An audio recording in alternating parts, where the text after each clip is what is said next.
రాహుల్ గాంధీ ప్రధాని అయితే పేద ప్రజలకు నెలకు 6,000 చొప్పున సంవత్సరానికి 72,000 వారి అకౌంట్లో జమ చేయబడుతుందని నాగర్ కర్నూల్ పార్లమెంట్ నియోజకవర్గ కాంగ్రెస్ పార్టీ అభ్యర్థి డాక్టర్ మల్లు రవి తెలియజేశారు. శుక్రవారం దరూర్, కేటిదొడ్డి, గట్టు, మల్దకల్ మండలాలలో కాంగ్రెస్ పార్టీ ప్రచారాన్ని ప్రారంభించారు. ఈ సందర్భంగా ఆయన మాట్లాడుతూ కాంగ్రెస్ పార్టీలో ఉండి పదవులు అనుభవించిన అనేక మంది పార్టీని వీడిపోయినా పార్టీకి ఎలాంటి నష్టం జరగదని అన్నారు. కాంగ్రెస్ పార్టీ అధికారంలోకి వస్తే పేద ప్రజల తరపున నిలబడే రాహుల్ గాంధీ సంవత్సరానికి 72,000 చొప్పున వారి అకౌంట్లో జమ చేస్తామని తెలియజేశారు. అంతేకాకుండా 33% మహిళలకు రిజర్వేషన్లు, రైతులకు 2 లక్షల రుణమాఫీ చేస్తుందని అన్నారు. దరూర్ మండలంలో కాంగ్రెస్ పార్టీలో జరిగిన అభివృద్ధి తప్ప ఇప్పటికీ జరిగినది ఏదీ లేదని తెలియజేశారు. మాజీ మంత్రి సమరసింహారెడ్డి మాట్లాడుతూ కాంగ్రెస్ పార్టీ సముద్రం లాంటిది. ఈ పార్టీలో ఎందరో వస్తూ ఉంటారు, పోతూ ఉంటారు, కానీ పార్టీ మాత్రం అలాగే ఉంటుందని అన్నారు. సోనియా గాంధీ తెలంగాణ ఇవ్వకుంటే ఈనాడు కేసీఆర్ ముఖ్యమంత్రి అయ్యేవాడా అని ఎద్దేవా చేశారు. ఈ కార్యక్రమంలో మాజీ మంత్రి డీకే సమరసింహారెడ్డి, మాజీ ఎమ్మెల్యే సంపత్ కుమార్, జిల్లా అధ్యక్షుడు పటేల్ ప్రభాకర్ రెడ్డి, డిఆర్ శ్రీధర్, మాజీ కౌన్సిలర్ మహంకాళి కరుణాకర్, జి వేణుగోపాల్, పటేల్ శేషిరెడ్డి, మస్తాన్, కాంగ్రెస్ కార్యకర్తలు తదితరులు పాల్గొన్నారు. కాంగ్రెస్ పార్టీకి మరి కంచుకోటలాగా ఉన్నటువంటి ఒక మండలం. ఈ మధ్య కాలంలో జరిగిన రాజకీయ పరిణామాలు వల్ల కొంతమంది నాయకులు మండల కాంగ్రెస్ అధ్యక్షుడి దగ్గర నుంచి, సింగిల్ విండో దగ్గర నుంచి ఇంకా కొంతమంది కాంగ్రెస్ పార్టీ నాయకులు కాంగ్రెస్ పార్టీని వదిలిపోయినట్టుగా మా జిల్లా కాంగ్రెస్ అధ్యక్షులు చెప్పడం ద్వారా నాకు తెలిసింది.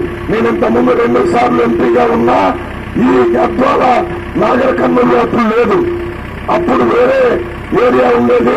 అందువల్ల గద్వాల్లో నేను వచ్చి మాట్లాడి పనిచేసే అవకాశం నాకు దొరకలేదు. కానీ సమరసింహారెడ్డి గారు మంత్రిగా ఉన్నప్పుడు కానీ గరీబీ హటావ్ ఎట్లా ఏదో ఆగస్టు 15 నాడు, జనవరి 26 నాడు వచ్చి జెండా ఎక్కించినంత మాత్రాన అయిపోలేదు, స్వతంత్రం వచ్చింది అనుకుంటే లాభం లేదు.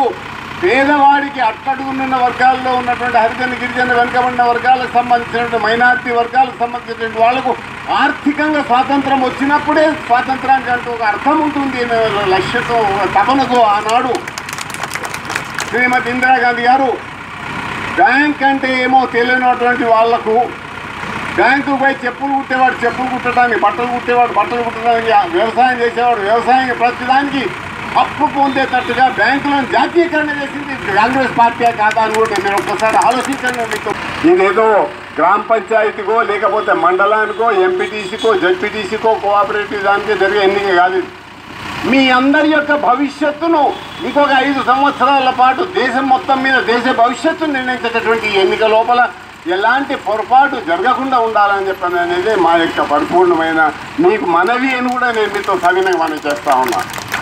ఏం పొరపాటు జరిగినా ఒక్క యువకులే కాదు, మళ్ళీ భవిష్యత్ తరం కూడా దాని యొక్క ఫలితం అనుభవించాల్సి వస్తుంది. ఆ పొరపాటు జరగనివ్వద్దండి. మీకు తెలుసు, ఏదన్నా చెప్పితే చేసి చూపించేటటువంటి శక్తి కాంగ్రెస్ పార్టీకి ఉంది. ఎన్నడూ కూడా కాంగ్రెస్ పార్టీ చెప్పిన మాట తప్పలే. మీరు ఒకసారి గుర్తు చేసుకోండి, ఉన్న నాయకులలో 11 ఏళ్ళు జైలు శిక్ష అనుభవించిన నాయకుడు ఎవరైనా ఉన్నారంటే ఒక కాంగ్రెస్ పార్టీ నాయకుడు తప్ప, జవహర్లాల్ నెహ్రూ తప్ప ఎవరున్నారో చెప్పమని చెప్పండి. యాదవ్ భయానికి ఒక ఫోన్ చేస్తున్నారు కనుక బంగ్లా వాళ్ళు అని ఫోన్లు వస్తున్నాయి కనుక పొద్దుగాలు వేసేసారి కడకు బట్టలు వేసుకొని మహబూబ్నగర్ పోయి ఆ కమలంపు చూస్తేనే వాంతికి వస్తుంది. కానీ ఇంకా ఏం చేయాలబ్బా, తప్పదని పోతున్నాం ఊకే. ఆ అమ్మకు అట్లా కనబడుతున్నాము, వస్తున్నాం, కానీ మనసులో మాత్రం మెర ఉంది. మా మనసు ఒప్పలేదు. రాత్రి తిని పండుకుంటే నిద్ర కూడా పడతలేదు. కనుక ఎట్టి పరిస్థితుల్లో మేము కాంగ్రెస్గా చేస్తాం. మమ్మల్ని ఈ స్థాయికి తీసుకొచ్చింది కాంగ్రెస్ పార్టీ కనుక తల్లి లాంటి కాంగ్రెస్ పార్టీకే చేస్తాం. ఊగా కనబడికి భయానికి ఫోన్లకు అట్లా పోయేస్తాం, కానీ బరాబర్ కాంగ్రెస్కే చేస్తాం. మల్లురావు సాబు మాకు కొత్తగా అయినా కానీ బాగా తెలుసు అంట, బాగా అందరు చెప్తున్నారు, పెద్ద మనిషి అంట, పార్లమెంట్లో కూడా మంచి గట్టి మాట్లాడతారంట అని అంటున్నారు. కనుక శ్రీకృష్ణుడు మానవ పక్షపాతిలాగా కాంగ్రెస్ పార్టీ పేద ప్రజలు, రైతుల పక్షపాతి. అందువలనే ఆనాడు రైతుల గురించి మాట్లాడింది, ఆనాడు పేదల గురించి మాట్లాడారు, ఈరోజు కూడా పేదల గురించి మాట్లాడుతున్నారు. అధికారంలో రాగానే ప్రతి పేదవాడి అకౌంట్లో 72,000 రూపాయలు వేసేటటువంటి ఒక బృహత్తరమైన పథకాన్ని ఇంతవరకు ఎవరు ప్రధానమంత్రి చేయనటువంటి పథకాన్ని రాహుల్ గాంధీ గారు చేశారు. ఇవాళ దేశంలో ప్రజాస్వామ్యం రాజ్యాంగం ఇబ్బందుల్లో ఉంది, కష్టకాలంలో ఉంది. మోడీ గారు కేసీఆర్ గారు ఇద్దరు కూడా ప్రజాస్వామ్యానికి వ్యతిరేకంగా రాజ్యాంగానికి వ్యతిరేకంగా వారు సొంత ఎజెండా పనిచేస్తున్నారు. అందువల్ల ఈ ప్రజాస్వామ్యాన్ని రాజ్యాంగాన్ని తీసుకొచ్చిందే కాంగ్రెస్ పార్టీ. స్వతంత్రం తీసుకొచ్చి ప్రజాస్వామ్యాన్ని అమలు చేయాలని రాజ్యాంగాన్ని మరి ప్రజల తరఫున పెట్టిన పార్టీ కాంగ్రెస్ పార్టీ.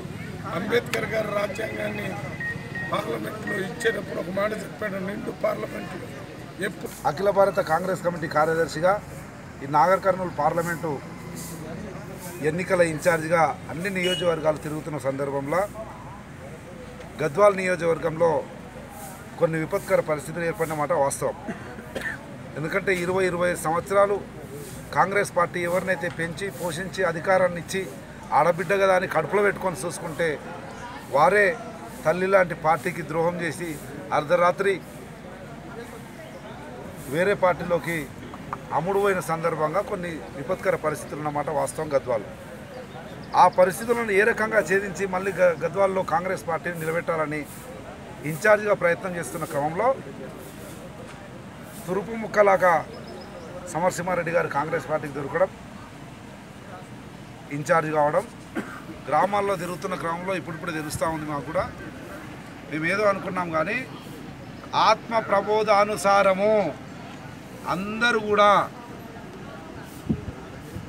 వారి భయానికో ఒత్తిడికో ఉట్టిగా పోయి రోజు మహబూబ్నగర్ పోయి నమస్తే పెట్టి వస్తున్నారు తప్ప ప్రతి ఊర్లో ప్రతి గేర్లో కూడా మాకు ఈ గుర్తింపు రాజకీయంగా ఆర్థికంగా ఇచ్చింది కాంగ్రెస్ పార్టీ కనుక తప్పకుండా కాంగ్రెస్ పార్టీకి విజయానికి పనిచేయాలి అనేటువంటి కృత నిశ్చయంతో ఉన్నారు.